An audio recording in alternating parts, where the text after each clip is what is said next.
I never thought it would happen to us. And if you're watching this, you probably don't think it could happen to you either. That's exactly why I'm telling this story. Not to scare you, not to sensationalize anything, but to show you what it really looks like when the system breaks down and you're not ready. Because we weren't. We were just a regular family in a regular city. Two kids, both parents working, a fridge that always seemed full, and a grocery store just 2 blocks away. We didn't panic when we saw the news. We didn't think we needed to. After all, we were living in America. We had money in the bank, a stocked pantry, at least we thought so. And if we ever ran out of something, we just ran to the store. That's what we'd always done. The first time I felt something was off was when I couldn't find our usual brand of pasta. Then it was the milk. Then the meat section started looking thinner. Still, we didn't think much of it. It's just a blip, I told my wife. Supply chains, you know. I was wrong, because the blip didn't end. It spread. One day we walked into the store and it felt like the shelves had been ransacked. It wasn't a storm. It wasn't a blackout. It was just gone.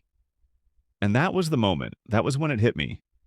No matter how normal your life feels, it only takes one weak link to snap, and suddenly you're not living in the world you thought you were. That night I sat on the floor of our pantry taking stock of what we had. Cans of soup, crackers, some peanut butter. That was it. Maybe a week's worth of food for 4 people. And I remember thinking, how did we let it get to this? You see, the mistake we made wasn't not having money. It wasn't not watching the news. The mistake was believing that the system would always catch us, that someone else would solve the problem, that help would come before things got really bad. But it didn't. And we were on our own. I'm sharing this because I don't want you to make the same mistake. I want you to hear my story and realize that being prepared isn't about fear, it's about responsibility. It's about making sure that when the trucks stop rolling, when the shelves go empty, when the city goes quiet, you and your family aren't left with nothing but regret. So keep listening, because what happened next changed everything. When the shelves went empty, so did our options. And I mean that literally. We walked into our usual grocery store one afternoon, and I remember the silence more than anything else. No background music, no hum of conversation, no clinking of shopping carts, just this strange, heavy quiet. People weren't shopping. They were scanning, searching, and grabbing whatever was left. The shelves were stripped bare like something out of a movie. No bread, no meat, no produce. The freezer section looked like a looted museum, and the worst part? Nobody could tell us when things would be back to normal. I stood there with my kids, one holding an empty basket, the other asking if we could still get cereal. I had no answer. Because the truth was, I didn't know. I had spent my whole adult life assuming that food was just available, like electricity, like tap water. You go to the store, you buy what you need, and you move on. But now the store had nothing, and suddenly every meal felt like a countdown. How many days could we stretch what we had left at home? How much rice was in that bag we barely ever touched? Did canned beans expire? People talk about panic like it's a loud, dramatic thing. But let me tell you something. It's quiet. It's standing in front of an empty shelf and realizing that you've run out of choices. That feeling of being powerless, of being late to the wake-up call, it cuts deep. And you start thinking things like, why didn't I prepare? Why didn't I take those signs seriously? Why did I assume someone else would fix this? We weren't starving yet. Not that day. But the writing was on the wall. And I'll be honest with you, it wasn't just the food that disappeared. It was the illusion of safety. The belief that if we just did everything right, the world would always keep running. That someone would always have our back. But when the trucks stop coming, when the stores go dark, when the shelves are empty, you realize how fragile everything really is.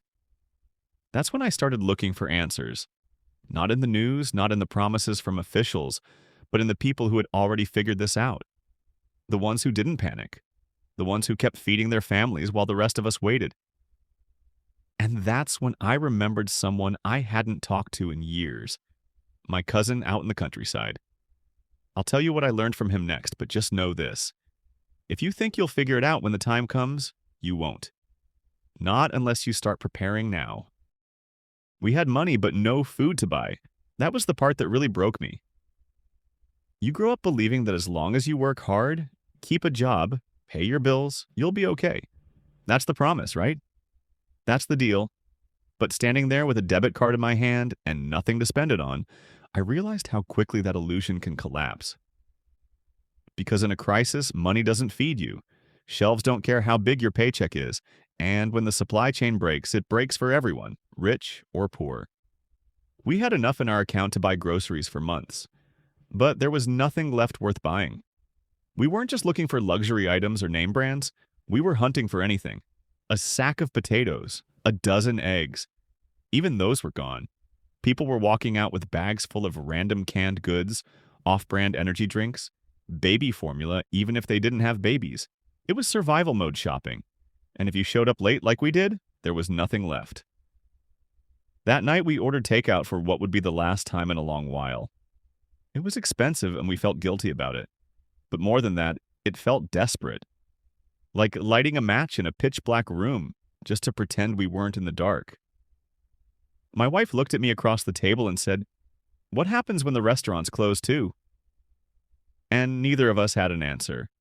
Because they did. 2 days later. What I learned in those moments is something I carry with me now, every day.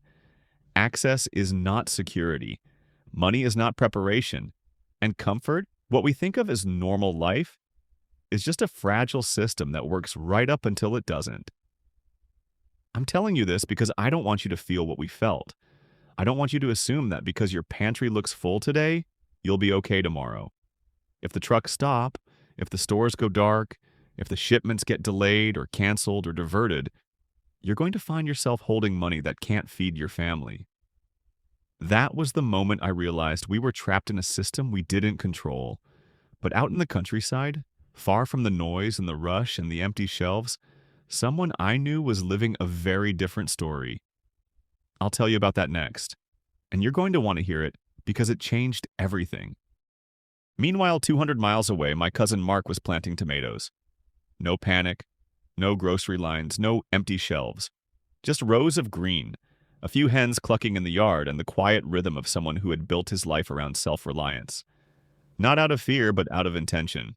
While we were standing in fluorescent-lit stores staring at metal racks stripped bare, Mark was collecting eggs, checking rain barrels, and pulling carrots from the soil. I hadn't spoken to him in months, maybe longer, but something about the silence of those empty store aisles made me think of him. I remembered his little posts on social media, the ones I used to scroll past. Pictures of his chickens, his canned peaches, his compost pile. Back then I thought, cool hobby, I guess. Now? Now it felt like he had been training for the very thing we were drowning in. I called him late one night after the kids had gone to bed. I didn't even know what to say at first. I just asked, "How are things out there?" He paused and said, "Different." And then he told me something that I'll never forget. He said, "We don't feel it the same way you do in the city. We grow what we eat. We trade with neighbors. We've been getting ready for this for years without even knowing what this would be." And it hit me. He wasn't lucky. He was prepared. He wasn't surviving the crisis by accident. He had built a life that didn't depend on trucks showing up on time or stores being fully stocked. His family wasn't just scraping by, they were fine. Still cooking full meals, still going about their day, still in control. Meanwhile, back in the city, we were counting cans, skipping meals, and hoping tomorrow's shelves would look different. The contrast was almost painful, but it was also enlightening. Because for the first time, I saw what real security looked like. And it wasn't a full bank account. It was a full pantry that you grew yourself. It was a skill set, not a credit card. That call with Mark lit something in me. A mix of envy, admiration, and honestly regret. But also hope. Because what he had wasn't impossible. It wasn't even that complicated. He just started early. And I realized that if he could build that kind of resilience, maybe I could too. Maybe we all could. Next, I'll tell you exactly what his setup looked like and why his family wasn't just surviving, they were thriving. And trust me, you're going to want to hear this. Because it's not too late to follow that same path. They weren't just surviving, they were thriving. And I don't mean that in some poetic or exaggerated way. I mean it literally.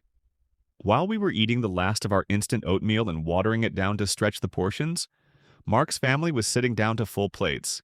Eggs from their hens, greens from their garden, homemade bread, fresh jam from last summer's harvest.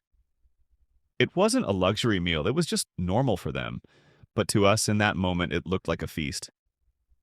I remember the first video call he showed me around the property. He walked past his coop and the hens came running. Past the raised beds where lettuce, onions, and radishes were already popping up, even though it was barely spring. He showed me shelves lined with mason jars neatly labeled. Soups, sauces, fruits, stews. I felt like I was watching some kind of documentary about another world. But it wasn't another world.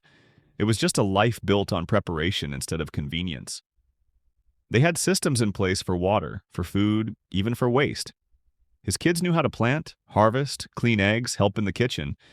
They weren't glued to screens, they were part of something real.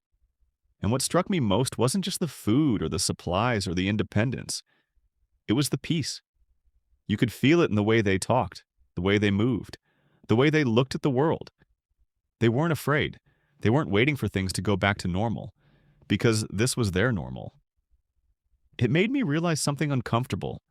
We had built our lives around comfort, but not around capacity. Around ease, but not around endurance. Mark's family had both. And in a time when so many people were spiraling, when news headlines were all panic and uncertainty, his family was steady. Not because they were lucky, but because they had built a way of life that didn't depend on the system working perfectly every day. That call stayed with me. It turned into more calls, then into questions, then into notebooks full of ideas, diagrams, lists. I wanted what they had. Not the chickens or the jars or even the garden, though I would want those too, but the confidence. The knowledge that when the world stumbles, your home doesn't have to fall with it. And I realized this wasn't about moving to the countryside or becoming a farmer. This was about learning a new mindset. And that's exactly where we started, because the biggest lesson was still ahead, and it changed everything. The biggest lesson hit me hard. It wasn't about the chickens or the garden beds or even the shelves of canned food. It was about something deeper, something I hadn't even realized I'd lost until that moment. It was self-reliance. Real, grounded, no one's coming to save you kind of self-reliance. And I'll be honest with you, it was humbling. For most of my adult life, I thought being prepared meant having insurance, a savings account, maybe a backup generator if you were really serious. But watching my cousin live through a crisis without fear, without chaos, without dependence, I understood what I'd been missing. It wasn't just about having things, it was about having skills. It was about building a life that didn't require constant support from a fragile system to keep functioning. Mark didn't wait for help. He didn't need to. He was the help for his family, for his neighbors. When things got tight, people came to him. Not because he was wealthy, but because he was ready. And that's when it really sunk in. Self-reliance isn't a personality trait. It's not a political statement. It's not about living off-grid in the woods. It's a daily choice to live with intention, to prepare before the storm hits, to build capacity when everything still feels calm. That lesson hit me like a gut punch, because I realized how much I'd outsourced my life. I'd outsourced our food to the grocery store, our safety to emergency services, our peace of mind to assumptions that the world would keep spinning like it always had. But it doesn't. And when it doesn't, the only thing that matters is what you can do, what you've prepared, what you know how to handle. It was a wake-up call I didn't ask for, but I needed. And if you're still watching this, maybe it's the wake-up call you need too. Because the world is changing fast. Systems are strained. Prices are rising. Stores are thinner than they've ever been. And the truth is, you can't control what happens out there. But you can control what happens in your home. The biggest lesson wasn't about what we lacked. It was about what we could build. And that realization, it was the beginning of everything. Because once you see it, once you really understand how fragile the system is and how strong you can become, you can't go back, and you won't want to. Next, I'll show you how our mindset changed, how we stopped waiting and started doing, and why, For the first time in a long time, we felt hope. Real hope, the kind you can hold in your hands. In the city, we waited. In the country, they worked. That contrast became impossible to ignore. Back in our apartment, every day started with a question. What's still available? Is the store open? Is there gas in the tank? We'd check our phones, refresh the news, scan grocery apps for deliveries that never came. Waiting became our routine. Waiting and hoping, waiting and fearing. But out there on Mark's land, there was no waiting. Every morning started with doing. Tending the garden, collecting eggs, fixing a fence, canning what was harvested. The rhythm of their days wasn't tied to the chaos of the outside world. It was tied to the seasons, to the soil, to the weather. They weren't reacting to shortages. They were preparing for the next season. And here's what hit me hardest. They weren't watching the news. They were the news, at least in their own lives. Everything they did had purpose. It wasn't about chasing headlines or scrambling for the last item on the shelf. It was about planting something today that would feed them tomorrow. And the peace that came from that? You could feel it through the screen. Meanwhile, we were stuck in this loop of helplessness. We had hands, we had time, we had even a little space, but no plan. Because the city trains you to outsource. Need food? Order it. Need power? Plug it in. Need comfort? Pay for it. But when all that slips away, what's left? I started to feel ashamed of how much I didn't know. I didn't know how to grow anything. I didn't know how to fix things. I didn't know how to produce even a single calorie of food. My kids didn't either. We were good at convenience, bad at resilience, and that realization, it stung. But you know what? It didn't break me. It woke me up. Because I saw what it could look like. I saw a better rhythm, a better way, and I knew we couldn't just keep waiting, hoping the shelves would fill back up. Hope is not a plan. The only way forward was to move, to act, to do something, no matter how small. That's when we decided to stop watching and start building. Not a homestead, not a farm, but something, a beginning. And in the next part, I'll tell you where we started. Spoiler, it wasn't fancy, but it changed everything. Eggs, fresh tomatoes, barter with neighbors. That's what Mark told me when I asked him how they were getting by out there. Not with a credit card, not with a stimulus check. With eggs. That one word stuck with me. Because in the city, eggs had become a luxury, if you could even find them. Prices had doubled, then tripled. And here was my cousin, trading fresh eggs for flour, for honey, for help fixing a fence. Real value exchanged hand to hand, neighbor to neighbor. No middleman, no shortage, no stress. He showed me a crate of tomatoes he had just picked. Deep red, sun-warmed. I swapped a basket of these for a few jars of homemade soap, he said. Another neighbor had bees and gave them honey. Someone else fixed small engines. A retired nurse offered help with first aid. It wasn't some utopia, just people doing what people used to do. Before everything was barcoded and shrink-wrapped, before we forgot how to live without corporations holding our hands. The way he described it, it wasn't just about food, it was about connection. They weren't isolated, they were interdependent. And that kind of network, it doesn't show up on social media, it shows up when you knock on someone's door and say, "Hey, I've got extra zucchini. Want to trade?" And that is real security. Not what's in your wallet, but what's in your soil. Not what you can buy, but what you can grow, fix, offer. Meanwhile, I was in a city full of people with no idea who lived next door. No one to barter with, no chickens, no tomatoes. Just hope that the system would come back online before our pantry hit zero. And here's what really blew my mind. Mark didn't have a huge property. He didn't have fancy tools or a huge budget. Just good habits. He planted what grew well in his region. He kept a few hens, he learned a few old skills, and he knew his neighbors. That was it. And that was enough. I looked around our apartment and realized we might not have land, but we do have hands. We have time. We have balconies, windows, rooftops. We have skills we could learn.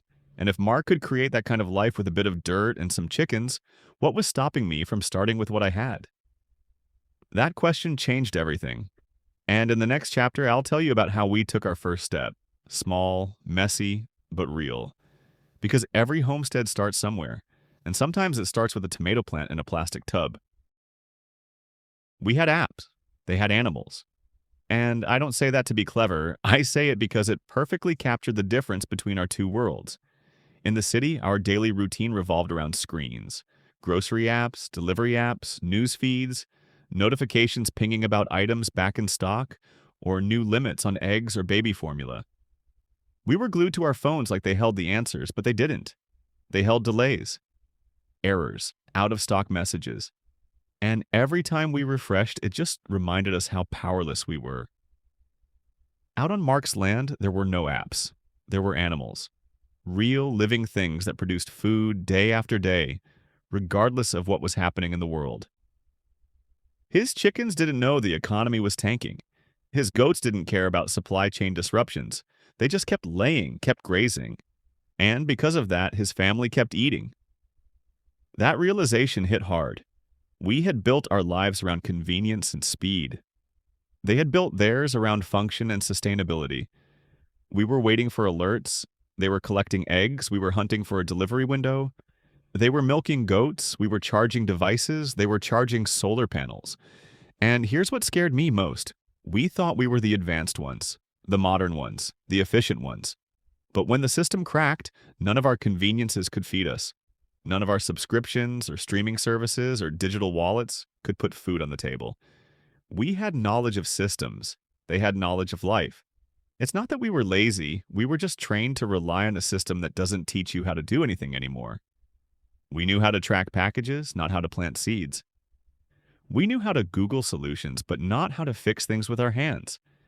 And when the system paused, we paused with it. Stuck, frozen, dependent. Meanwhile, Mark's kids were outside every day, feeding animals, pulling weeds, learning real skills that would outlast any app or trend or algorithm. And it wasn't just practical, it was empowering. They weren't afraid of the world changing, they were part of it. That was the shift for me. I didn't want my kids to grow up knowing how to order groceries but not how to grow them. I didn't want their strongest skill to be remembering passwords. I wanted them to be capable, useful, resilient. So we made a decision. No more waiting, no more watching. It was time to trade our scrolls for seeds. Time to start learning. Time to get our hands dirty. And next, I'll tell you how I swallowed my pride and asked for help. Because that, as it turns out, was the hardest part of all. The hardest part? Swallowing my pride. And let me tell you, that moment doesn't come with fireworks or some big emotional speech. It happens quietly. In the stillness of your own thoughts, when you realize you're not as prepared, not as capable, not as independent as you thought you were. It's the moment when the illusion of control finally cracks, and all you're left with is truth. For me, it came late one night after another failed grocery run. The shelves were still empty, and the look in my wife's eyes, worried, tired, holding it together for the kids, was more than I could handle. That night, I walked out to the balcony, phone in hand, heart in my throat, and called Mark again. I didn't even know what I was going to say, but he picked up and I just said it. I need help. I don't know where to start. It was quiet on the other end for a second. Then he said, "You just did." I expected judgment. I expected a lecture. What I got was kindness, calm, steady advice. Start with what you can control, he told me. Start small. But start today. That conversation changed everything. Because up until then, I'd been watching his life like it was a different reality, something I admired but couldn't reach. But now I realized it wasn't about catching up. It was about beginning. And here's the thing I want you to understand. Asking for help doesn't make you weak. It makes you honest.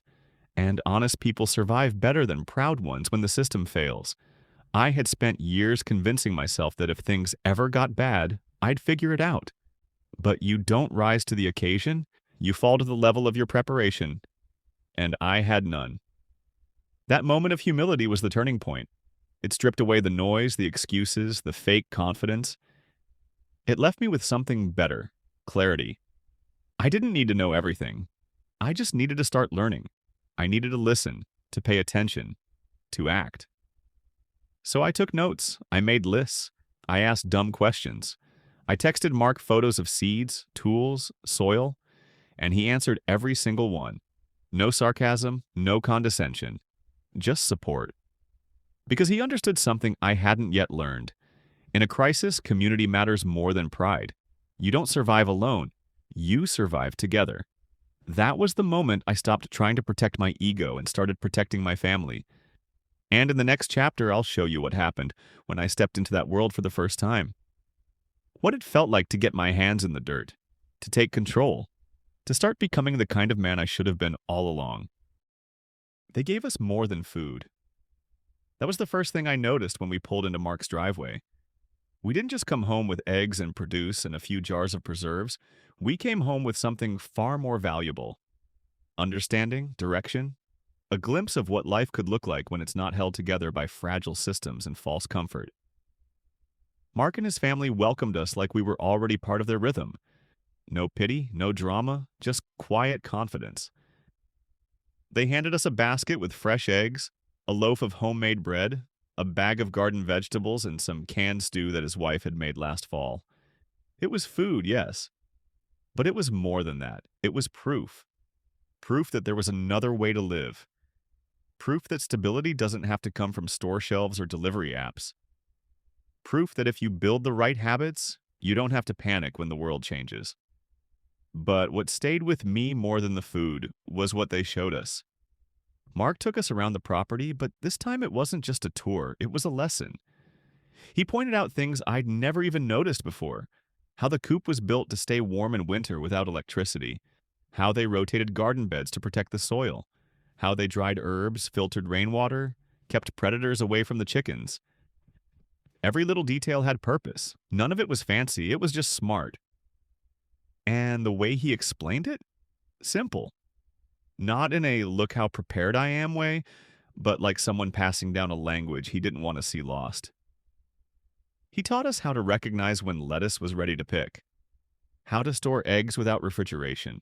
He showed my kids how to clip herbs, how to feed the chickens gently, how to use scraps to make compost. It was like he had been waiting for this moment, not because he wanted to be right, but because he wanted us to be okay. We left that day with full hands, but fuller hearts. And that's what I want you to understand. When you start this journey, when you stop relying on convenience and start moving toward capability, you won't just gain food security, you'll gain life security, confidence, clarity, community. And once you taste that, there's no going back. In the next chapter, I'll tell you about the moment it truly clicked for me, the one that shifted everything from theory to mission. A garden bed, a handful of seeds, and the first time I felt in control again. You're going to want to hear this, because if it can happen for us, it can happen for you. I saw the future in a garden bed. It wasn't much to look at. Just a wooden frame filled with soil, maybe 3 feet by 6. Some little green sprouts poking through the dirt. Uneven rows, a bit of wire fencing to keep the squirrels out. But to me, it was everything. It was hope taking root right in front of me. That bed sat in Mark's backyard, tucked between the chicken coop and a patch of herbs growing wild. He had let his youngest daughter plant it from scratch. She was maybe 8 years old, wearing muddy boots and a sun hat too big for her head. She showed me her carrots like they were gold, explained where the beans would climb, pointed to a corner and said, "That's where the lettuce lives." That moment hit me harder than any headline ever had. I realized, standing there, that resilience doesn't begin with disaster.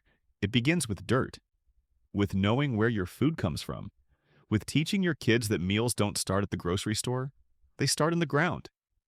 That garden bed wasn't survivalist propaganda or some prepper fantasy. It was real, functional, achievable, and it was enough. It didn't just grow food. It grew confidence. It grew calm. It grew a mindset that said, we're not helpless. We can do something. We can build.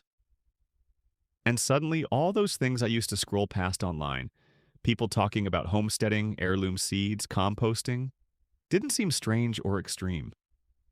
They seemed like common sense we had forgotten. That night, when we got back to the city, I sat on our tiny balcony and looked at an old storage tub I'd been using for junk. I dumped it out, filled it with potting soil, and planted 3 tomato seedlings I bought the next day. It wasn't perfect. I didn't really know what I was doing. But I started. Because I had seen what the other side looked like. And I want to tell you something that I didn't expect. The moment you plant something, the anxiety eases. Just a little. Because now you're not just consuming, you're creating.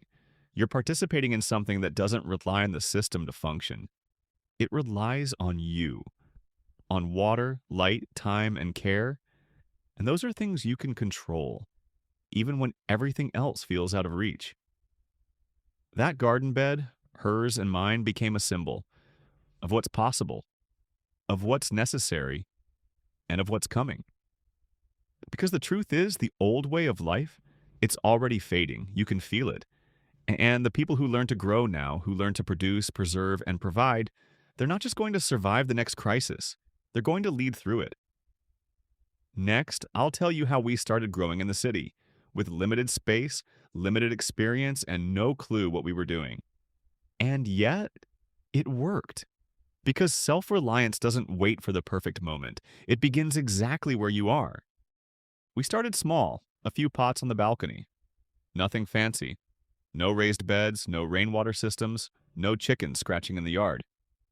Just 3 plastic containers, some potting soil from the hardware store, and a handful of seeds we weren't even sure would sprout.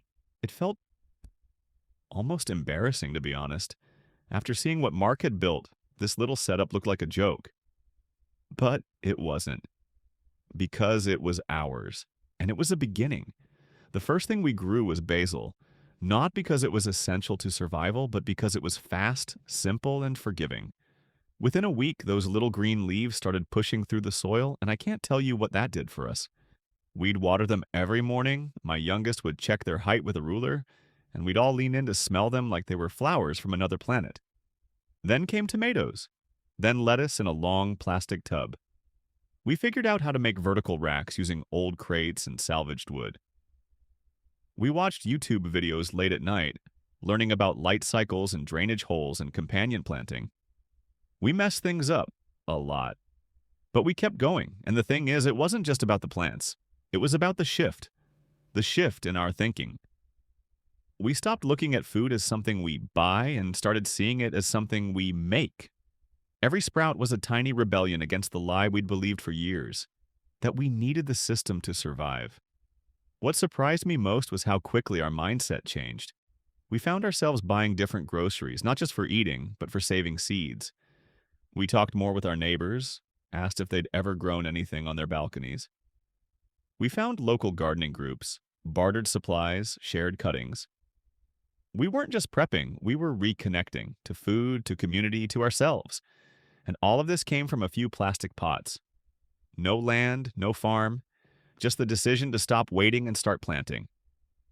That's the part I want you to hear because I know some of you are thinking, I live in an apartment. I don't have time. I wouldn't even know where to begin. But here's the truth. Neither did we, and we still started. You don't need acreage to build resilience. You just need a window, a pot, a packet of seeds, and the willingness to try. You don't need to do everything. You just need to do something. And once you take that first step, the fear starts to fade. You stop feeling like a hostage to the system. You start feeling like a participant in your own future. In the next chapter, I'll tell you how that small balcony garden became a whole new way of living and why we'll never go back to how things were. Not because we're afraid, but because now we know better. Next time, we'll be ready.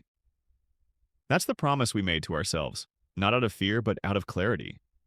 Because once you've seen how fragile everything is, once you've lived through those empty shelves, the waiting, the helplessness, you don't forget it. You don't just go back to normal, you build a new one. We didn't become homesteaders overnight. We didn't quit our jobs or move to the woods, but we did start living with intention. Every item we bought, every skill we learned, every decision we made, it all started pointing in a different direction. A direction that said, we take care of ourselves now. We began storing food, not in panic, but with purpose. We stocked up on beans, rice, oats, canned meats, the kind of things that actually keep. We learned how to dehydrate fruits, how to ferment vegetables, how to store water properly. We made backups for heat, for cooking, for light. Our kids now know how to grow greens from scraps, how to bake bread from scratch, how to fix small things around the house. These aren't survival skills, they're life skills. Skills that should have never been lost in the first place.